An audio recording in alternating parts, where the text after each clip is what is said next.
Academy. Good evening everyone, welcome to Harish academy. ముందుగా ఆస్పిరెంట్స్కి ఒక important reminder అండి. చాలామంది కామెంట్ సెక్షన్లో పీడిఎఫ్, ఈ క్లాస్కి సంబంధించిన పీడిఎఫ్ ఎక్కడ దొరుకుతుంది అంటున్నారు. మనం చెప్పిన క్లాస్ ఏదైతే ఉందో ఈ క్లాస్కి సంబంధించిన కంప్లీట్ ఇన్ఫర్మేషన్ పీడిఎఫ్ తెలుగులో మనకి నెక్స్ట్ రోజు మన WhatsApp channel Harish academy WhatsApp ఛానల్లో అందుబాటులో ఉంటుంది. సో ప్రతి ఒక్కరు కూడా హరీష్ అకాడమీ వాట్సాప్ ఛానల్లో జాయిన్ అవ్వండి. మనం ఏదైతే క్లాస్ చెప్తా ఉన్నామో ఆ క్లాస్ వీడియో ఏదైతే ఉంటుందో ఆ వీడియో కింద డిస్క్రిప్షన్లో ఆ పీడిఎఫ్ లింక్ ఇవ్వడం జరుగుతుంది. ఆ పీడిఎఫ్ లింక్ పైన మీరు క్లిక్ చేసినట్టయితే డైరెక్ట్గా ఈ యొక్క ఛానల్లో జాయిన్ అవ్వడం జరుగుతుంది. సో మీరు ఆ యాప్లో ఉన్న ఆ ఛానల్లో ఉన్న పీడిఎఫ్ని మీరు యాక్సెస్ చేయగలరు. సో ఇక ఇవాళ కరెంట్ అఫైర్స్లో భాగంగా మనము ఈచ్ అండ్ ఎవ్రీ టాపిక్ను డీటెయిల్గా డిస్కస్ చేసుకుందాం. ఇవాళ మన ఫస్ట్ టాపిక్ ఇంటర్నేషనల్ రిలేషన్స్లో భాగంగా ప్రైమ్ మినిస్టర్ నరేంద్ర మోడీ గారి 3 దేశాల పర్యటన. ప్రైమ్ మినిస్టర్ నరేంద్ర మోడీ గారు 3 కంట్రీస్కి విజిట్కి బయలుదేరారు. ఆ 3 కంట్రీలు వచ్చేసి ఒకటి జోర్డాన్ కంట్రీ, మరొకటి ఇథియోపియా, మరొకటి ఒమన్ కంట్రీ. మనం ఎగ్జామ్ పాయింట్ ఆఫ్ వ్యూలో తెలుసుకోవాల్సింది ఈ 3 కంట్రీస్ ఏ కాంటినెంట్లో ఉన్నాయి, ఏ కాంటినెంట్స్లో ఉన్నాయి, ఏ ఖండాల్లో ఉన్నాయి, వాటి క్యాపిటల్స్, అలానే ఏమైనా ప్రాముఖ్యత ఉందా. ప్రైమ్ మినిస్టర్ నరేంద్ర మోడీ గారు వెళ్తూ ఉన్నారు కదా, ఆ ప్రాముఖ్యత ఏంటి. ఫస్ట్ ఈయన నిన్న బయలుదేరారు, నిన్న జోర్డాన్కి రీచ్ అయ్యారు. లైక్ డిసెంబర్ 15న జోర్డాన్ కంట్రీని విజిట్ చేసిన తర్వాత ఇథియోపియాకి వెళ్తారు. ఇథియోపియా కంట్రీ పర్యటన ముగిసిన తర్వాత ఒమన్ కంట్రీకి వెళ్ళడం జరుగుతుంది. ఇక్కడ ఫస్ట్ జోర్డాన్ కంట్రీ విషయానికి వస్తే ఇది ఒక వెస్ట్ ఏషియన్ కంట్రీ అని చెప్పవచ్చు. ఏషియా కాంటినెంట్లో ఉన్నది. క్యాపిటల్, జోర్డాన్కి క్యాపిటల్ రాజధాని అమ్మాన్. జోర్డాన్ పర్యటన ముగిసిన తర్వాత ఇథియోపియాకి వెళ్ళడం జరుగుతుంది. ఇథియోపియా ఆఫ్రికన్ కంట్రీ, ఆఫ్రికా ఖండంలో ఉన్న ఒక దేశము. దీని క్యాపిటల్ అడ్డిస్ అబబా. ఇక ఫైనల్గా ఒమన్ పర్యటనకు వెళ్తారు. ఒమన్ కూడా ఇది ఒక గల్ఫ్ కంట్రీ, ఏషియా ఖండంలో ఉంది. క్యాపిటల్ వచ్చేసి మస్కట్. ఇక మరి ఫస్ట్ విజిట్లో భాగంగా జోర్డాన్కి వెళ్ళారు.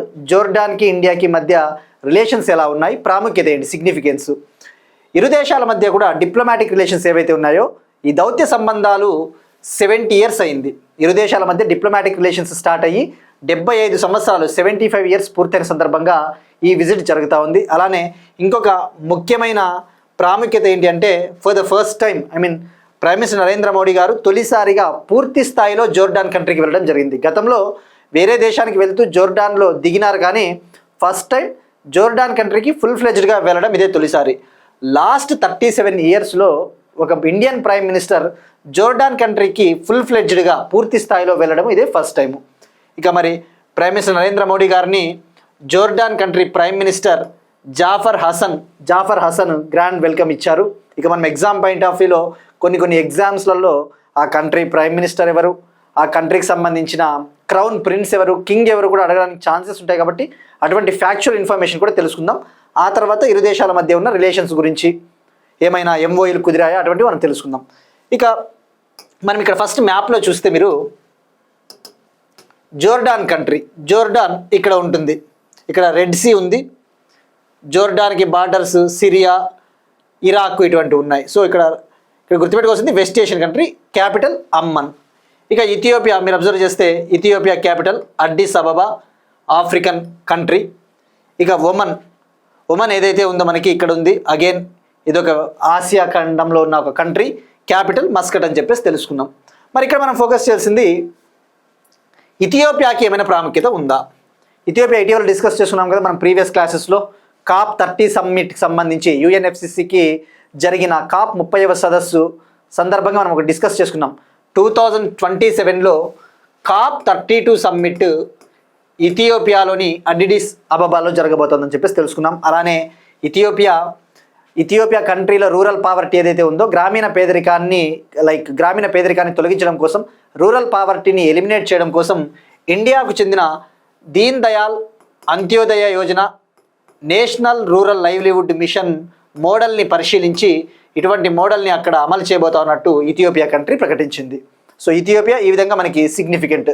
ఇక మరి ఫస్ట్ అయితే మనం జోర్డాన్ గురించి తెలుసుకుందాం.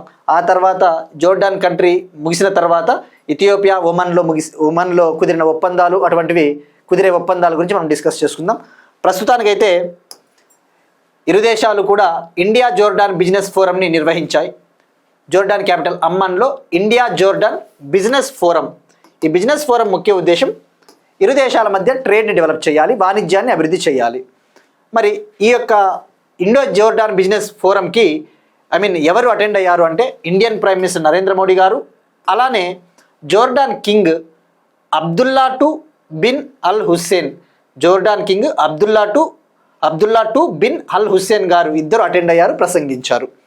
మరి జోర్డాన్కి ఇండియా ఏ విధంగా ఇంపార్టెంట్ అంటే జోర్డాన్కి భారతదేశం 3వ అతిపెద్ద వాణిజ్య భాగస్వామి. జోర్డాన్కి ఇండియా 3వ అతిపెద్ద వాణిజ్య భాగస్వామి. India is 3rd largest trading partner of Jordan. ఇక మెయిన్గా జోర్డాన్లో పెట్రా అని ఒక సిటీ ఉంటుంది. ఆ పెట్రా సిటీకి ఇండియాకి ట్రేడ్ లింక్స్ ఎక్కువగా ఉన్నాయి, వాణిజ్య connections.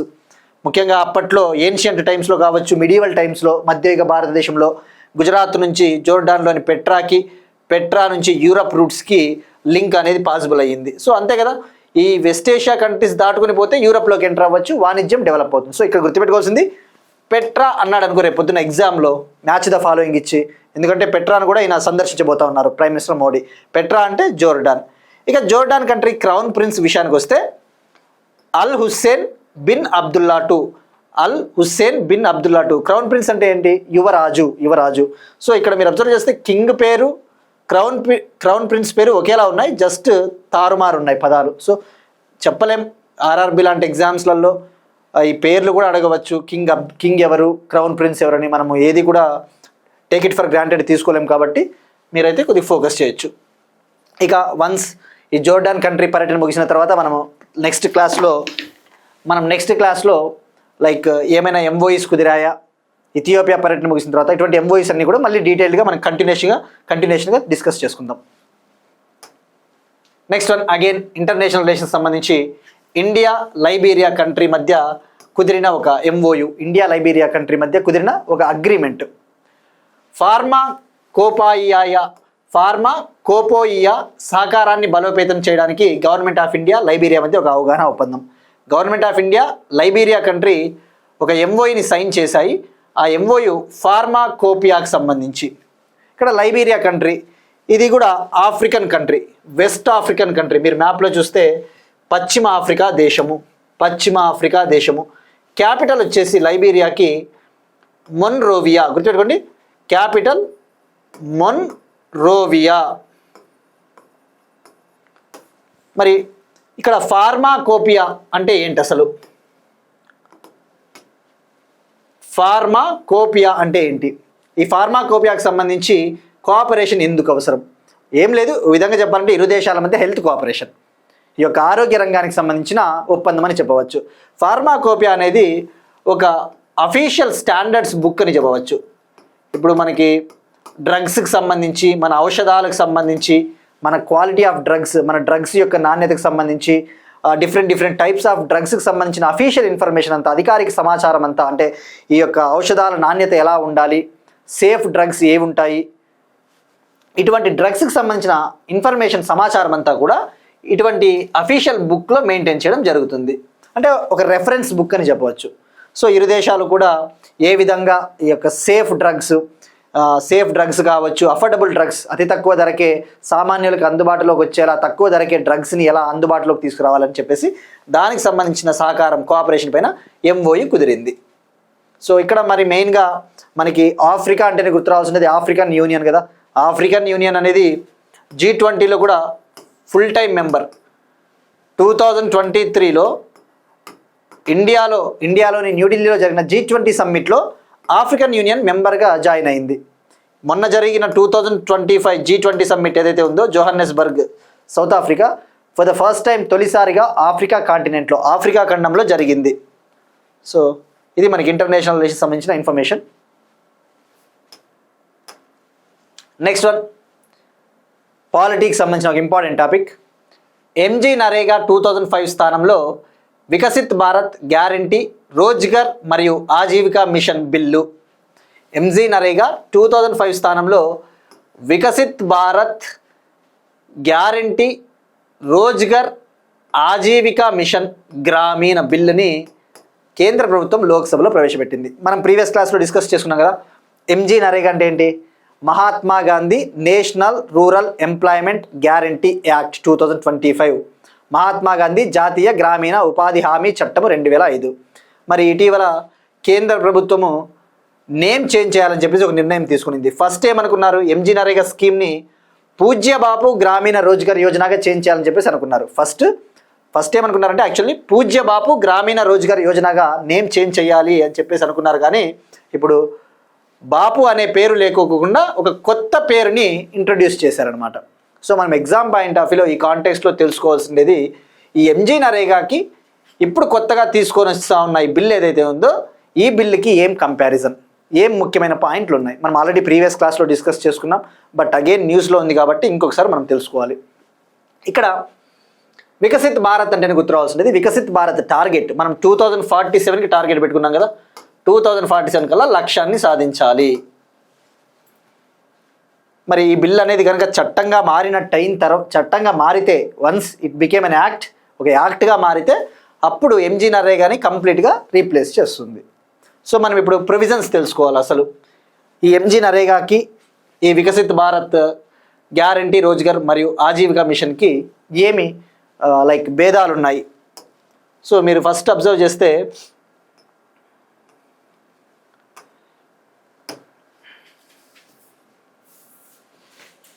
MG NREGA, first MG NREGA మనం డిస్కస్ చేద్దాం. MG NREGA versus Viksit Bharat guarantee Rozgar Ajeevika mission Gramin VBG Ramji bill.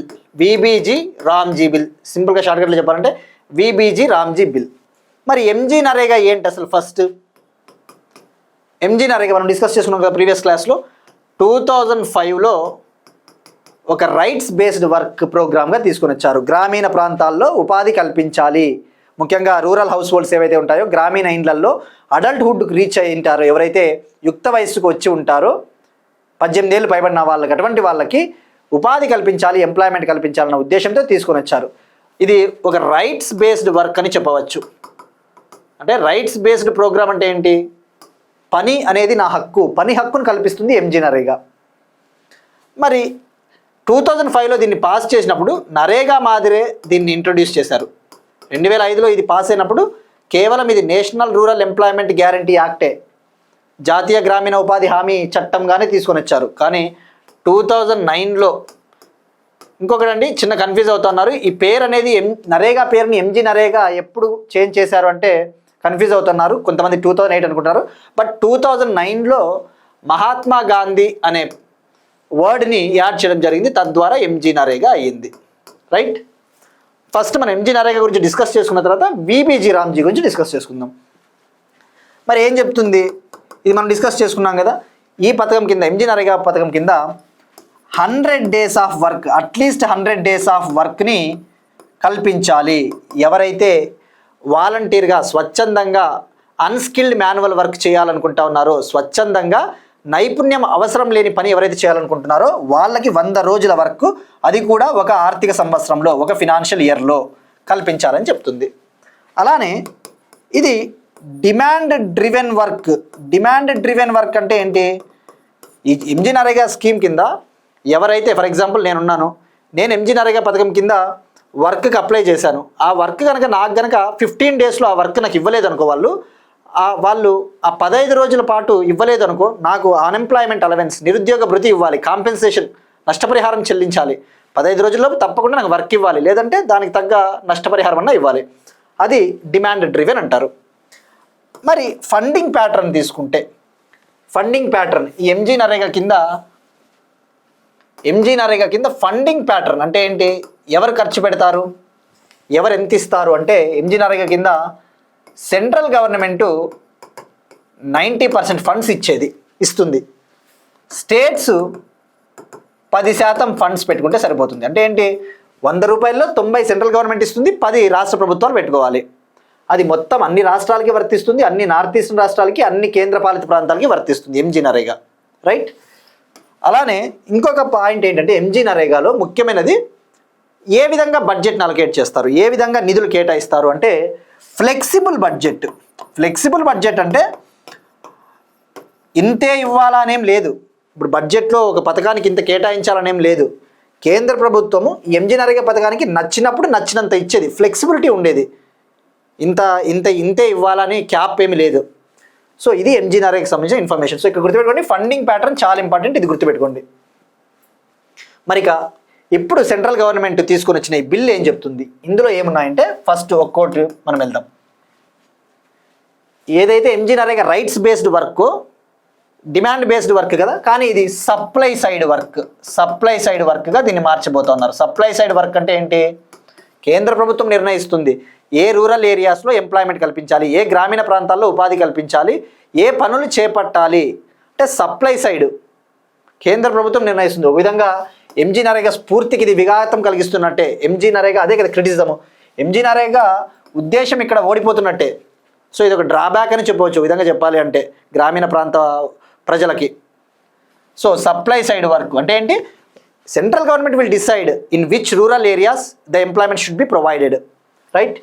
Okay, next one work విషయానికి వస్తే 100 days నుంచి 125 daysకి పెంచబోతా ఉన్నారు. ఒక ఫినాన్షియల్ ఇయర్లో, ఒక ఆర్థిక సంవత్సరంలో 125 రోజుల పాటు ఉపాధి కల్పించాలి.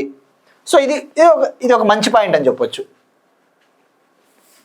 ఇక అలానే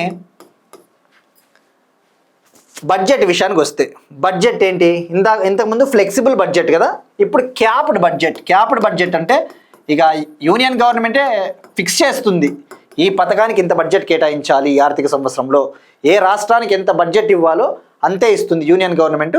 కొన్ని పారామీటర్స్ ఆధారంగా, కొన్ని ప్రామాణికల ఆధారంగా ఏ రాష్ట్రానికి ఎంత బడ్జెట్ ఇవ్వాలో కేంద్ర ప్రభుత్వం నిర్ణయిస్తుంది. బట్ ఇంకా ఆ ప్రామాణికాలు, ఆ పారామీటర్స్ ఏంటివి అనేవి ఇంకా కేంద్ర ప్రభుత్వం కూడా ఇంకా నిర్దేశించలేదు, డిటర్మైన్ చేయలేదు సెంట్రల్ గవర్నమెంట్ కూడా. సో మరి ఫండింగ్ ప్యాటర్న్ విషయానికి వస్తే నిధులు ఎలా ఇస్తారు, ఎంత ఇస్తారు, గతంలో ఎంజీనరేగా కింద సెంట్రల్ గవర్నమెంటే 90% పెట్టుకునేది, తద్వారా రాష్ట్రాలపైన బర్డెన్ తగ్గేది, రాష్ట్రాలపైన ఆర్థిక భారం తగ్గేది. కానీ ఇప్పుడు సెంట్రల్ గవర్నమెంటు 60% పెట్టుకుంటుంది, స్టేట్ గవర్నమెంట్స్ 40% పెట్టుకుంటున్నాయి. అంటే దానివల్ల ఏంటి, రాష్ట్రాలపైన ఆర్థిక భారం పడుతుంది, fiscal burden on states, right. మరి కానీ కొన్ని నార్త్ ఈస్ట్ రాష్ట్రాలకి, హిమాచల్ ప్రదేశ్, ఉత్తరాఖండ్, జమ్మూ అండ్ కాశ్మీర్ ఈ ప్రాంతాలకి మాత్రం, ఈ నార్త్ ఈస్ట్ ప్రాంతాలు హిల్లీ స్టేట్స్, కొండ రాష్ట్రాలైన హిమాచల్ ప్రదేశ్, ఉత్తరాఖండ్, జమ్మూ అండ్ కాశ్మీర్, ఉమ్మడి జమ్మూ అండ్ కాశ్మీర్ అనుకోండి, వీటికి ఫండింగ్ మాత్రము సెంట్రల్ గవర్నమెంట్ 90% ఇస్తుంది.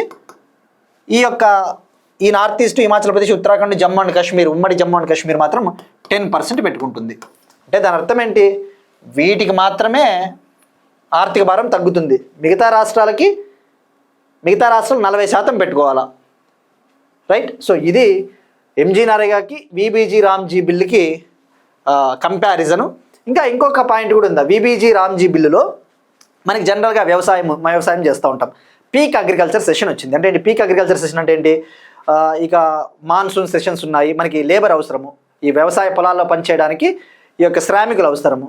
అలాంటప్పుడు ఏం చేస్తుందంటే ఈ విబీజీ రామ్జీ బిల్ ఏమి చేస్తుందంటే ఆ ఎంజీనరేగా ఈ వర్క్ ఏదైతే ఉందో వాటికి స్టాప్ పెడుతుంది. ఎందుకంటే అక్కడ వ్యవసాయంలో పనిచేయడానికి కార్మికులు అవసరం కాబట్టి. అంటే seasonal pauses during the peak agricultural session, seasonal pauses will be there during peak agriculture sessions. అంటే ఈ వ్యవసాయము పీక్లో ఉన్నప్పుడు మాత్రము ఈ పథకానికి కొద్దిగా ఇంపార్టెన్స్ తగ్గుతుందని చెప్పవచ్చు. సో ఇవి కంపారిజన్, మనకి ప్రతి point important. So please note it down. ఇక నెక్స్ట్ వన్ అగైన్ మరొక bill, Viksit Bharat Shiksha Adhishthan bill 2025. Viksit Bharat Shiksha Adhishthan bill 2025. ఈ బిల్లుని కేంద్ర ప్రభుత్వం లోక్సభలో ప్రవేశపెట్టింది. ఈ బిల్లు ముఖ్య ఉద్దేశము హయ్యర్ ఎడ్యుకేషన్ని రెగ్యులేట్ చేయాలి, ఇండియాలో ఉన్నత విద్యను నియంత్రించాలి. ఉన్నత విద్యకు సంబంధించిన బిల్లు, హయ్యర్ ఎడ్యుకేషన్ని డెవలప్ చేయాలి అని చెప్పేసి. బట్ ఈ బిల్లు పైన ఈ అపోజిషన్ పార్టీసు తీవ్రంగా దుమ్మెత్తిపోస్తూ ఉన్నాయి. దీనికి ప్రధాన కారణము ఇందులో ఉన్న కొన్ని ప్రొవిజన్స్. మనకి ఇండియాలో యూనివర్సిటీస్కి అటానమీ ఉంటుంది, ముఖ్యంగా యూనివర్సిటీ గ్రాంట్స్ కమిషన్ ఉంటుంది, యూజీసీ కావచ్చు, all India council for technical education, అఖిల భారత సాంకేతిక విద్యామండలి ఏఐసిటిఈ. సో ఇటువంటి వాటిని రీప్లేస్ చేయబోతోంది. ఇటువంటి స్థానంలో ఈ బిల్లుని తీసుకొని వస్తూ ఉన్నారు. మరి వేటిని రీప్లేస్ చేస్తూ ఉంది అంటే ఈ బిల్లు కొత్తగా తీసుకుని వచ్చిన బిల్లు యూనివర్సిటీ గ్రాంట్స్ కమిషన్ని, అలానే AICTE all India council for technical education అఖిల భారత సాంకేతిక విద్యా మండలిని, national council for teacher education అంటే ఏంటి, జాతీయ ఉపాధ్యాయ విద్యా మండలిని, ఈ మూడింటిని రీప్లేస్ చేయబోతోంది. ఈ మూడింటి స్థానంలో ఒక కొత్త బాడీ, ఒక కొత్త రెగ్యులేటరీ బాడీ, ఒక కొత్త నియంత్రణ సంస్థ రాబోతూ ఉంది. మరి దీనివల్ల అపోజిషన్ పార్టీస్ ఎందుకు క్రిటిసిజం చేస్తూ ఉన్నాయి, విమర్శలు ఇస్తూ ఉన్నాయంటే, మీరు ఇటువంటి హయ్యర్ బాడీస్ని కనుక తీసిపారేస్తే ఈ యొక్క విద్యారంగానికి సంబంధించి కూడా యూనియన్ గవర్నమెంట్ కంట్రోలే ఎక్కువైపోతుంది కదా. ఈ యొక్క కేంద్ర ప్రభుత్వమే అన్నిటినీ ఆధీనంలోకి తెచ్చుకుంటే విద్యారంగం వీక్ అయిపోతుంది కదా అని చెప్పేసి ప్రతిపక్షాలు చేస్తూ ఉన్నాయి. సో ఎనీవే మనకి అవన్నీ అనవసరం. బట్ బిల్లులో ఏమున్నాయంటే ఈ మూడింటిని రీప్లేస్ చేయబోతోంది. సో ఇది మెయిన్గా. ఇక వన్స్ ఈ బిల్ అనేది యాక్ట్గా ఒకవేళ మారితే definitely will look into the things in detail. Next one, చక్రవర్తి పెరుంబిడుగు మత్తరయ్యర్ 2 గౌరవార్థం స్టాంపును విడుదల చేసిన ఉపరాష్ట్రపతి. వైస్ ప్రెసిడెంట్ సిపి రాధాకృష్ణన్ గారు తమిళనాడుకు చెందిన ఒక రూలర్ ఎంపరర్ పెరుంబిడుగు మత్తరయ్యర్ 2 ఆయన స్మారకార్థం ఇన్ కమెమరేషన్ ఆఫ్ హిమ్ ఒక స్టాంప్ని రిలీజ్ చేశారు. ఒక స్టాంప్ని, ఇది మీరు అబ్జర్వ్ చేస్తే ఇక్కడ 500 రూపీస్ స్టాంప్ ఉంది, 500 రూపీస్ స్టాంపు. మరి ఆయన ఎవరు, మనకి ఎగ్జామ్ పాయింట్ ఆఫ్ వ్యూలో ఇవి ఫ్యాక్ట్స్ అడుగుతాడు కాబట్టి ఎక్కడ ఈ స్టాంప్ని న్యూఢిల్లీలో రిలీజ్ చేశారు. న్యూఢిల్లీలో ఈ చక్రవర్తి పెరుంబిడుగు మత్తరయ్యర్ 2 ఈయనని సువరన్ మారన్ అని కూడా పిలుస్తారు. సువరన్ మారన్ ఈయన తమిళనాడుని 705 నుంచి 745 ఏడీ మధ్యన పరిపాలించారు. 705 నుంచి 745 ఏడీలో అప్పుడు పరిపాలించారు. వీళ్ళు పల్లవులకి సామంతులు, పల్లవ రాజులు ఉన్నారు కదా, పల్లవ రాజులకి సామంతులు. These are feudatories of Pallavas. ముఖ్యంగా పల్లవ కింగ్ నందివర్మన్ 2 కింద సామంతులుగా పనిచేశారు. పల్లవ కింగ్ నందివర్మన్ 2 కింద ఫ్యూడటరీస్గా వర్క్ చేశారు. సో మెయిన్గా మనం ఫోకస్ చేయాల్సింది వాళ్ళు ఏ డైనాసిటీ అంటే ముత్తరయ్యర్ డైనాసిటీ తమిళనాడు.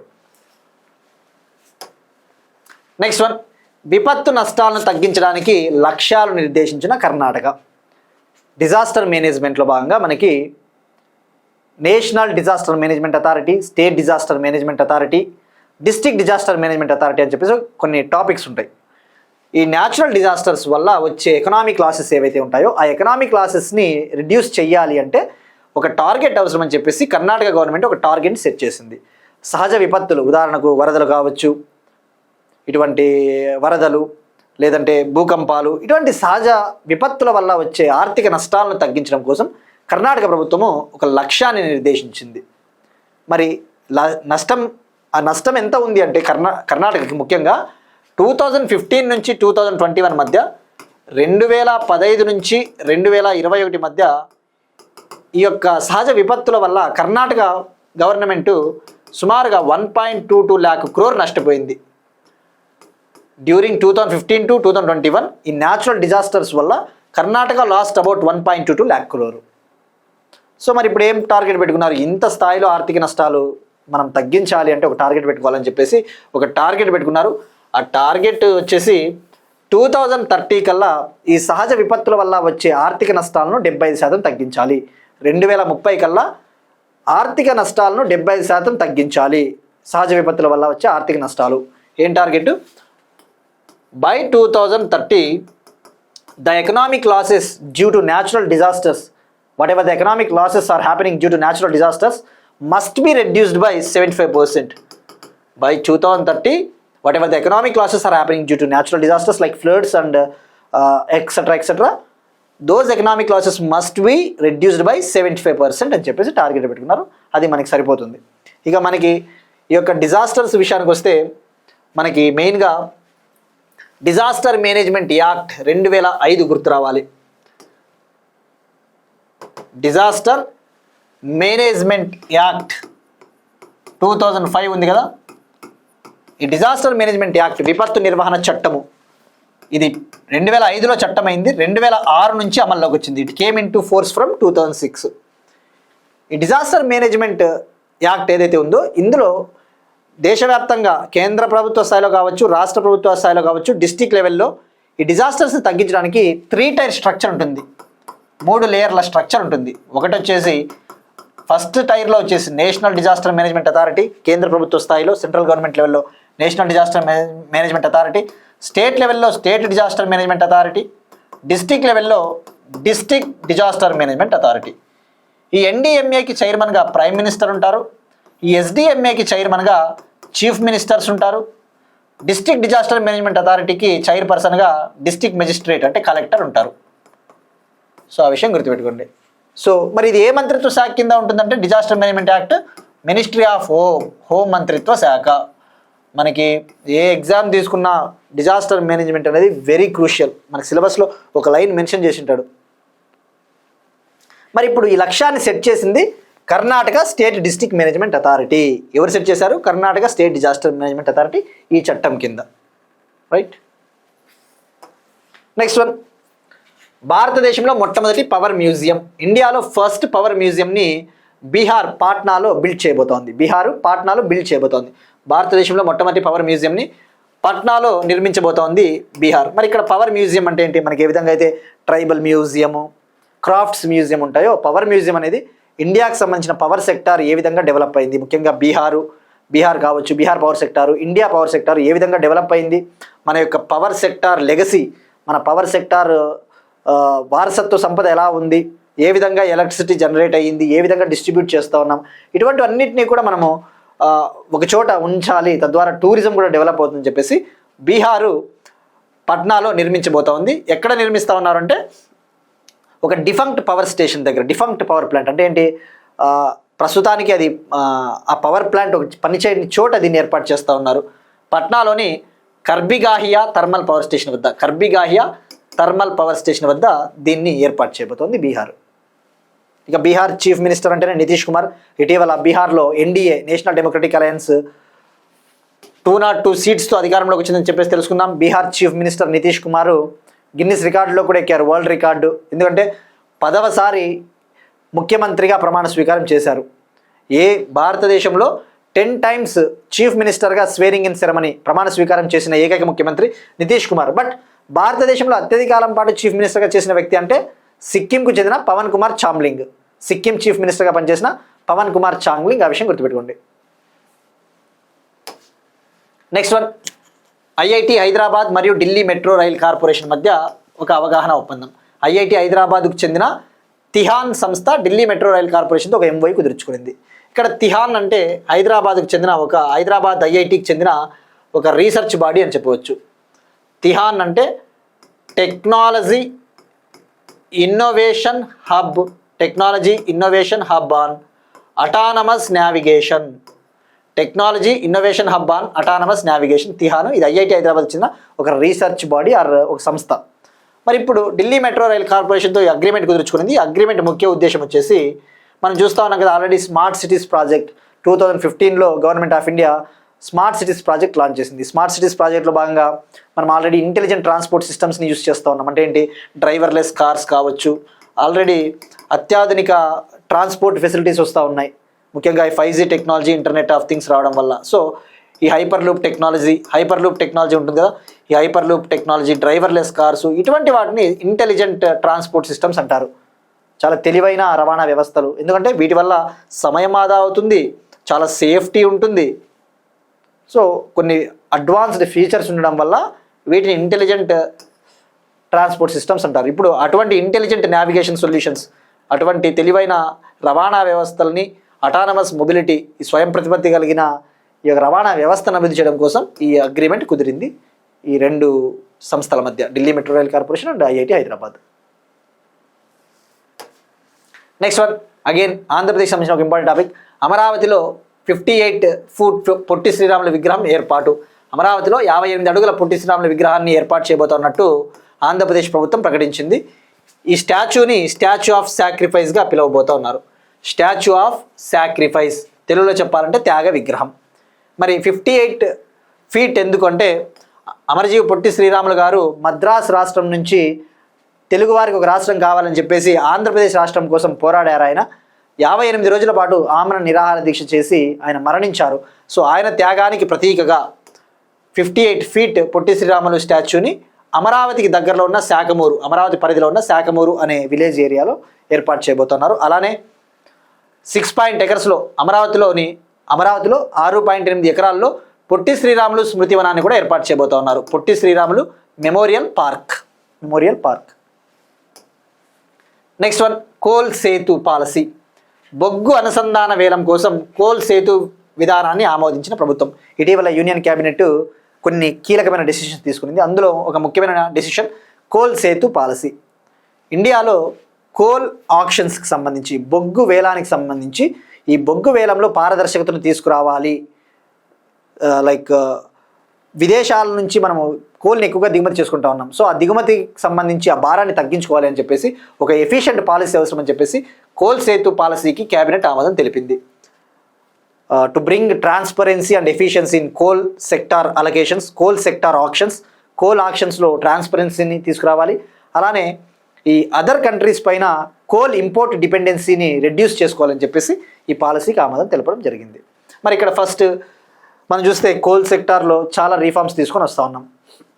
ముఖ్యంగా ఇక్కడ తెలుసుకోవాల్సింది కోల్ సేతు పాలసీ ముఖ్య ఉద్దేశం ఏంటి.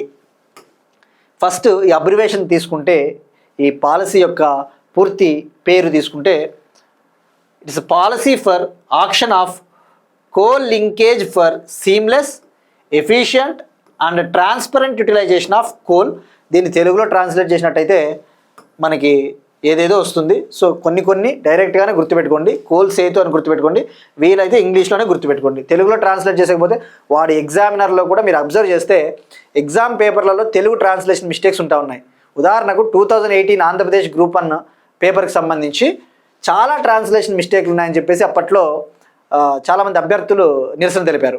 సో సెంట్రల్ ఎగ్జామ్స్లలో తీసుకుంటే ముఖ్యంగా డైరెక్ట్గా అబ్రివేషన్స్ అడుగుతూ ఉన్నాడు. ఉదాహరణకు GPU అంటాడు, గ్రాఫిక్స్ ప్రాసెసింగ్ యూనిట్స్. ఆ అబ్రివేషన్స్ అడిగినప్పుడు మనం కొన్నిసార్లు వీలైతే ఇంగ్లీష్లో కూడా గుర్తుపెట్టుకోండి అబ్రివేషన్. ఇక మరీ పెద్దగా ఉందంటే లైట్ తీసుకోండి. ఇక మరి ఇప్పుడు కోల్ సేతు పాలసీ ముఖ్య ఉద్దేశం ఏంటి? కోల్ సేతు పాలసీ ముఖ్య ఉద్దేశం ఏంటి? ఇండియాలో కోల్ సెక్టార్కి సంబంధించి ముఖ్యంగా కొన్ని నాన్ రెగ్యులేటెడ్ సెక్టార్స్ అని ఉంటాయి. జనరల్గా కోల్ ఎందుకు అవసరం మనకి? ఈ యొక్క పవర్ సెక్టార్లో కావచ్చు, ఫర్టిలైజర్ సెక్టార్లో కావచ్చు, స్టీల్ సెక్టారు, సిమెంట్ సెక్టారు, ఈ అల్యూమినియం సెక్టారు, ఇటువంటి సెక్టార్లలో కోల్ అనేది అవసరము. మరి కొన్ని నాన్ రెగ్యులేటెడ్ సెక్టార్స్ అని ఉంటాయి. నాన్ రెగ్యులేటెడ్ సెక్టార్స్ అంటే ప్రభుత్వం నియంత్రణలు లేని కొన్ని రంగాలు. ఉదాహరణకు steel sector, cement sector, aluminium sector, ఇటువంటివి నాన్ రెగ్యులేటెడ్ సెక్టార్స్. అదే ప్రభుత్వ నియంత్రణలో ఉన్నవి కొన్ని సెక్టార్స్ ఉంటాయి, regulated sectors, fertiliser sector, power sector.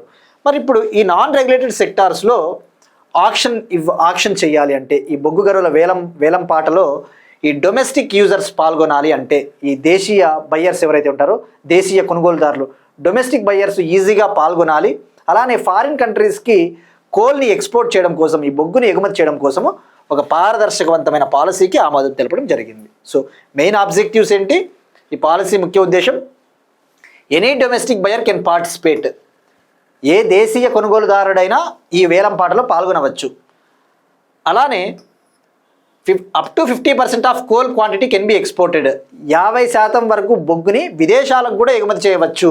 గుర్తుపెట్టుకోండి, ఈ నెంబర్ గుర్తుపెట్టుకోండి. Up to 50% of coal quantity can be exported. 50% వరకు కోల్ బొగ్గుని ఎగుమతి చేయవచ్చు.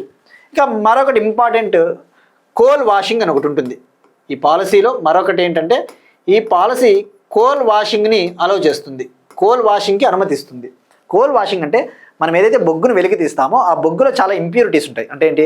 అందులో యాష్ కంటెంటు, రాక్స్, ఆ ఇంప్యూరిటీస్ని కనుక మనం తొలగించకపోతే ఆ కోల్ అనేది అంత సమర్థవంతంగా ఉండదు. సో అటువంటి ఇంప్యూరిటీస్, అటువంటి డ్రాబ్యాక్స్, అందులో ఉన్న చెత్తా చెదారం అనుకోవచ్చు, వాటిని వాష్ చేయాలి. మనం ఏ విధంగా అయితే బట్టల్ని వాష్ చేస్తామో కోల్ని కూడా మనం వాష్ చేసినట్టయితే పవర్ సెక్టార్లో యూటిలైజ్ చేసుకోగలం, ఉపయోగించుకోగలం. సో ఇప్పుడు ఈ కోల్ వాషింగ్, ఈ పాలసీ ఏం చెప్తుందంటే, ఇది ఒక విండో, కోల్ సేతు విండో. భారతదేశంలో ఎవరైతే కోల్ వాషర్ ఆపరేటర్స్ ఉంటారో వాళ్ళే కోల్ వాషింగ్ని చేసుకోవచ్చు. తద్వారా మనము విదేశాల నుంచి బొగ్గుని దిగుమతి చేసుకోవాల్సిన అవసరం ఉండదు. సో ఇక్కడ మెయిన్ పాయింట్స్ 3 పాయింట్లు గుర్తుపెట్టుకోండి. 50% వరకు బొగ్గుని ఎగుమతి చేయవచ్చు, కోల్ వాషింగ్కి అనుమతిస్తుంది, ఎనీ డొమెస్టిక్ బయర్ పార్టిసిపేట్ చేయవచ్చు. Coal Setu window. Ministry of coal, ministry of mines, Kishan Reddy గారు ఉన్నారు కదా. నెక్స్ట్ వన్, నోబెల్ శాంతి బహుమతి గ్రహీత నర్గీస్ మహమ్మదీని అరెస్ట్ చేసిన Iran country. Iran capital Tehran. మరి ఇరాన్ ఆ దేశానికి చెందిన ఒక Nobel peace prize laureate, Nobel శాంతి బహుమతి గ్రహీత నర్గీస్ మహమ్మదీని అరెస్ట్ చేసింది. రీజన్ వచ్చేసి ఇటీవల ఇరాన్లో ఒక హ్యూమన్ రైట్స్ లాయర్, ఒక మానవ హక్కుల న్యాయవాది మరణించారు. ఆ కేసుకు సంబంధించి అది ఒక సస్పీషియస్ డెత్గా ఉంది, అనుమానాస్పద మరణంగా ఉందని చెప్పేసి ఆమెను అరెస్ట్ చేయడం జరిగింది. దీన్ని నార్వేకు చెందిన నోబెల్ శాంతి బహుమతి కమిటీ కూడా తీవ్రంగా ఖండించింది. Nobel peace committee strongly condemned it. మరి ఇక్కడ మనం ఫోకస్ చేయాల్సింది, నర్గీస్ మహమ్మదీకి ఎప్పుడు పీస్ ప్రైజ్ వచ్చిందంటే 2023లో శాంతి బహుమతి వచ్చింది. ఎందుకు వచ్చింది? అక్కడ ఇరాన్లో ఈమె మహిళల హక్కుల కోసం పోరాడింది. ఇరాన్లో ఉమెన్ రైట్స్ కోసం ఫైట్ చేసింది. ఇరాన్లో మహిళల ఫ్రీడమ్ కోసం ఈమె ఫైట్ చేసింది. మహిళల స్వేచ్ఛ కోసం కృషి చేసింది. ఈమె ఇరాన్లో ఇరాన్ నుంచి నోబెల్ శాంతి బహుమతిని పొందిన రెండవ వ్యక్తి. గతంలో ఒకరికి గెలుపొందారు. సో ఇక్కడ గుర్తుపెట్టుకోవాల్సింది, second Nobel peace prize winner from Iran. మరి ఇండియా విషయానికి వస్తే, భారతదేశంలో నోబెల్ శాంతి బహుమతిని ఎవరైనా గెలుపొందారంటే ఇద్దరు గెలుపొందారు. ఒకరు మదర్ తెరిసా. యాక్చువల్లీ ఈమె ఆల్బేనియా కంట్రీకి చెందిన ఆమె, బట్ ఇండియాకి వచ్చిన తర్వాత ఇండియన్ సిటిజన్గా మారింది, భారత పౌరసత్వం ఈమెకు వచ్చింది. మదర్ తెరిసాకి, అలానే కైలాష్ సత్యార్థికి 2014లో కైలాష్ సత్యార్థి ఎన్జిఓ ఉంటుంది కదా, ఈయనది కైలాష్ సత్యార్థికి ఇద్దరికి వచ్చింది. మహాత్మా గాంధీకి రాలేదు, ఆ విషయం గుర్తుపెట్టుకోండి. మహాత్మా గాంధీ నామినేట్ అయ్యారు కానీ ఆయనకి నోబెల్ పీస్ ప్రైజ్ రాలేదు. సో ఇండియా నుంచి అయితే ఇద్దరికి వచ్చింది, ఆ విషయం గుర్తుపెట్టుకోండి. నెక్స్ట్ వన్, అగైన్ ఇంటర్నేషనల్ రిలేషన్స్లో భాగంగా మనం కొన్నిసార్లు పేపర్ చదివేటప్పుడు కొన్ని కీ టర్మ్స్ వార్తల్లో ఉంటాయి. బోండీ బీచ్ అనేది వార్తల్లో నిలిచింది. ఎస్టర్డే ఆస్ట్రేలియాలోని బోండీ బీచ్లో ఒక టెర్రర్ అటాక్ జరిగింది. ఆస్ట్రేలియాలోని యూత్ కమ్యూనిటీ పైన, జ్యూస్ కమ్యూనిటీ ఉంటారు కదా, యూదుల పైన అక్కడ ఒక అటాక్ జరిగింది. ఫాదర్ అండ్ సన్ డియో, తండ్రి కొడుకులు వాళ్ళు అటాక్స్ చేశారు. దాదాపు 15 మెంబర్స్ చనిపోయారు. సో ఈ కాంటెక్స్ట్లో మనకి ఎగ్జామ్లో అడిగిన సందర్భాలు ఉన్నాయి. ఇటీవల టెర్రర్ అటాక్ బోండీ బీచ్లో జరిగింది. ఆ బోండీ బీచ్ ఏ కంట్రీలో ఉంది అంటే ఆస్ట్రేలియా. నెక్స్ట్ వన్, ఐఎంఏ నుంచి పాస్ అయిన తొలి మహిళా ఆఫీసర్. ఇండియన్ మిలిటరీ అకాడమీ నుంచి పాస్ అయిన తొలి మహిళా officer. First women officer to pass out from Indian military academy. Indian military academy అనేది డెహ్రాడూన్లో ఉంది, ఉత్తరాఖండ్లోని డెహ్రాడూన్లో. ఇండియన్ మిలిటరీ అకాడమీ నుంచి ఫస్ట్ టైం ఒక ఉమెన్ ఆఫీసర్, తొలిసారిగా ఒక మహిళా ఆఫీసరు ట్రైనింగ్ కంప్లీట్ చేసుకుని బయటకు వచ్చింది. ఈమె టెరిటోరియల్ ఆర్మీలో లెఫ్టినెంట్గా ఇప్పుడు అపాయింట్ అయింది, టెరిటోరియల్ ఆర్మీలో లెఫ్టినెంట్గా నియమితులైంది. మరి ఇక్కడ ఆమె పేరు వచ్చేసి, జనరల్గా ఇది ఉత్తరాఖండ్లోని డెహ్రాడూన్లో ఉన్న ఇండియన్ మిలిటరీ అకాడమీ అనేది 1932లో ఏర్పాటైంది. ఇది ఏర్పాటయ్యి 93 years అయింది. ఈ 93 years హిస్టరీలో ఫస్ట్ టైం ఒక మహిళ ఆఫీసర్గా ట్రైనింగ్ కంప్లీట్ చేసుకునింది. మరి ఆమె పేరు సాయి జాదవ్, 23 year old. ఆమె పేరు Sai Jadhav. Next one, important day's news. Vijay Diwas. ఇవాళ 16th December 1971 ఒక ప్రాముఖ్యత ఉంది. 1971లో 16th Decemberన విజయ్ దివాస్ జరిగింది. ఇక్కడ మనకి విజయ్ దివాస్ గురించి తెలుసుకోవాలి. మనం ఇటీవల డిస్కస్ చేసుకున్నాం కదా, విజయ్ దివాస్ సెలబ్రేషన్స్లో పార్టిసిపేట్ చేయడం కోసం బంగ్లాదేశ్ నుంచి 20 member టీమ్ని బంగ్లాదేశ్లో ఉన్న మధ్యంతర ప్రభుత్వము, మహమ్మద్ యూనస్ ప్రభుత్వము పంపిస్తూ ఉంది అని చెప్పేసి. సో ఇక్కడ మనం తెలుసుకోవాల్సింది, విజయ్ దివాస్ 1971లో ఇండియన్ ఆర్మీ పాకిస్తాన్ పైన యుద్ధం సాధించింది. ఇండియా పాకిస్తాన్ పైన యుద్ధం సాధించింది 1971లో. మనము ముఖ్యంగా భారత నేవీ, ఇండియన్ నేవీ ఆపరేషన్ ట్రిడెంట్ని చేపట్టింది. ఆపరేషన్ ట్రిడెంట్లో భాగంగా 1971లో ఇండియన్ నేవీ పాకిస్తాన్లోని కరాచీ పోర్టు పైన అటాక్ చేసి పాకిస్తాన్ని ఓడించడం జరిగింది. అప్పుడు పాకిస్తాన్కు చెందిన జనరల్ కావచ్చు, ఆ 93,000 మంది, 93,000 పాకిస్తాన్ ఆర్మీ ఇండియాకి సరెండర్ అయిపోయింది, లొంగిపోయింది. దాని ఫలితంగా as a result Bangladesh form అయింది. బంగ్లాదేశ్ అనేది ఏర్పాటైంది. ఈస్ట్ పాకిస్తాన్ అనేవాళ్ళు దాన్ని, బంగ్లాదేశ్. సో అందుకు గాను ఆ విజయ్ దివాస్ ఎవ్రీ ఇయర్ మనం 16th December సెలబ్రేట్ చేసుకుంటాం. ఆ 16th Decemberన భారతీయ సైనికులు ఎవరైతే ఉంటారో, ఇండియన్ ఆర్మీ పర్సన్స్ ఎవరైతే వాళ్ళు ప్రాణాలు కోల్పోయి ఉంటారో, వాళ్ళ లైఫ్స్ని కోల్పోయి ఉంటారో, వాళ్ళ త్యాగానికి ప్రతీకగా ఈ విజయ్ దివాస్ని సెలబ్రేట్ చేసుకోవడం జరుగుతుంది. ఈ సంవత్సరం విజయ్ దివాస్ సెలబ్రేషన్స్ కోల్కతాలోని ఫోర్ట్ విలియంలో జరిగాయి. బంగ్లాదేశ్ నుంచి 20 మంది అటెండ్ అయ్యారు. ఈ ఫోర్ట్ విలియంకి ఇప్పుడు కొత్త పేరేంటి? విజయ్ దుర్గ్. గుర్తుపెట్టుకోండి, విజయ్ దుర్గ్. ఇది గుర్తుపెట్టుకోవాల్సింది విజయ్ దివాస్ 1971 ఆపరేషన్ ట్రిడెంట్. మరి ఇటువంటిదే ఇంకొక విజయ్ దివాస్ కూడా ఉంది, మనం డిస్కస్ చేసుకున్నాం కదా. విజయ్ దివాస్ 1971 అంటే 16th డిసెంబరు. మరి కార్గిల్ విజయ్ దివాస్ ఒకటి ఉంది కదా, కార్గిల్ విజయ్ దివాస్ 1999లో మన ఇండియన్ ఆర్మీ పాకిస్తాన్ పైన విజయం సాధించింది. అప్పుడు జమ్మూ కాశ్మీర్లోని కార్గిల్ డిస్టిక్లో కొన్ని ప్రాంతాలని పాకిస్తాన్ ఆర్మీ మిలిటెంట్లు ఆక్యుపై చేస్తే వాళ్ళు లాక్కుంటే మన వాళ్ళు తిరిగి స్వాధీనం చేసుకున్నారు 1999లో. ఇండియన్ ఆర్మీ అప్పుడు ఆపరేషన్ విజయ్ని చేపట్టింది, ఆపరేషన్ విజయ్. సో మరి కార్గిల్ విజయ్ దివాస్ని మనం ఎప్పుడు సెలబ్రేట్ చేసుకుంటామంటే 26th July every year, 26th July every year. So అది గుర్తుపెట్టుకోండి, కార్గిల్ విజయ్ దివాస్ వేరు, ఈ 1971 విజయ్ దివాస్ వేరు.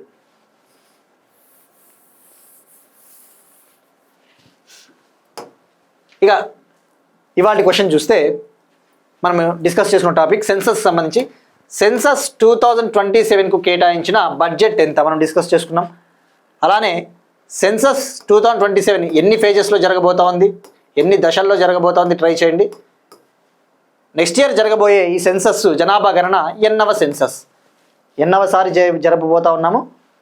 అలానే స్వాతంత్రం వచ్చిన తర్వాత ఎన్నవసారి మనం ఈ సెన్సస్ని జరపబోతా ఉన్నాం, దీన్ని ట్రై చేయండి.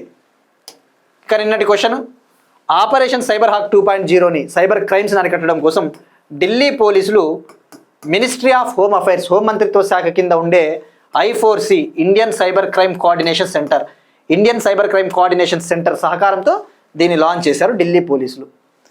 ఇక మనం నేను ఇంకోటి అడిగాము, NCRB 2023 రిపోర్ట్ ప్రకారం NCRB 2023 national crime records bureau 2023 report ప్రకారం హైయెస్ట్ సైబర్ క్రైమ్స్ 2023లో ఏ స్టేట్లో జరిగాయంటే కర్ణాటకలో 21,889 సైబర్ క్రైమ్స్.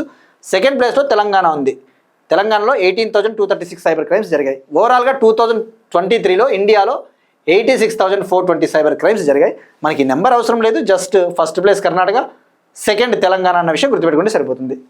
ఇక నిన్న ఇంకొక చిన్న కరెక్షన్ అండి, నిన్న మనము మిథిలా మకానా గురించి డిస్కస్ చేసుకున్నాం. మకానా సీడ్స్, మిథిలా మకానాకి GI ట్యాగ్ వచ్చింది, జాతీయ మకానా బోర్డు సమావేశం జరిగిందని చెప్పేసి. ఆ మిథిలా మకానాకి GI ట్యాగు 2022లో వచ్చింది, మనం 2016 అని చెప్పాము, small error. So please correct it, దీన్ని మీరు సరి చేసుకోండి. మిథిలా మకానాకి GI ట్యాగు 2022లో వచ్చింది. ఇక RRB గ్రూప్ Dలో ఇటీవల ఒక క్వశ్చన్ అడిగాడు, సంచార్ సాతికి సంబంధించి మనం డిస్కస్ చేసుకున్నాం కదా. ఇటీవల department of telecommunication union communication minister Jyotiraditya Scindia గారు ఈ యొక్క మొబైల్ మ్యానుఫ్యాక్చరింగ్ కంపెనీస్ ఏవైతే ఉంటాయో, మొబైల్ ఫోన్లు తయారు చేసే కంపెనీలకి ఒక అల్టిమేటం జారీ చేశారు.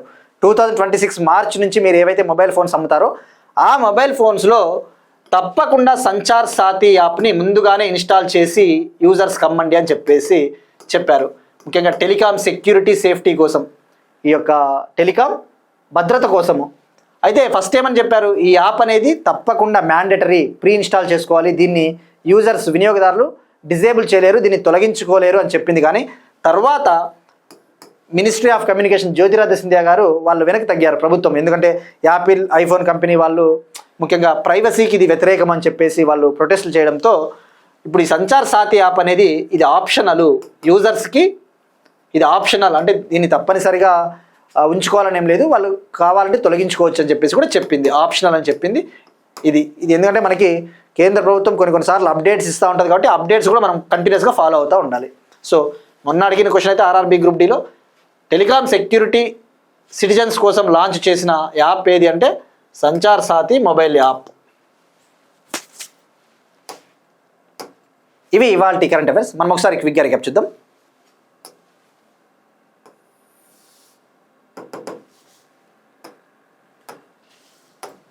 ప్రైమ్ మినిస్టర్ నరేంద్ర మోడీ 3 దేశాల పర్యటన, Jordan, Ethiopia, Oman.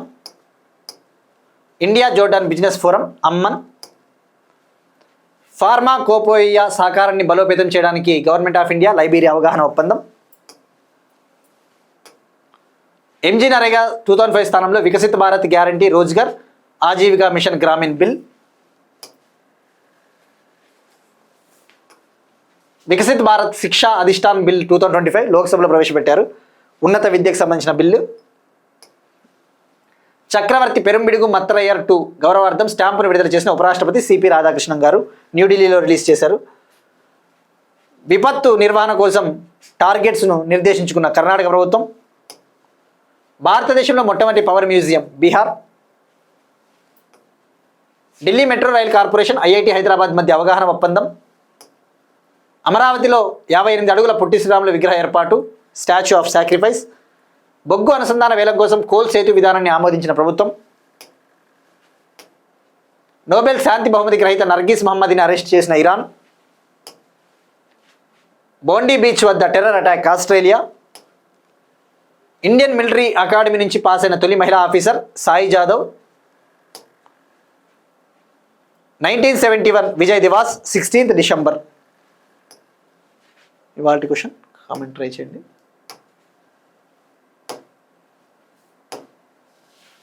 That's it. These are today's current events. We'll meet you next time and thank you everyone.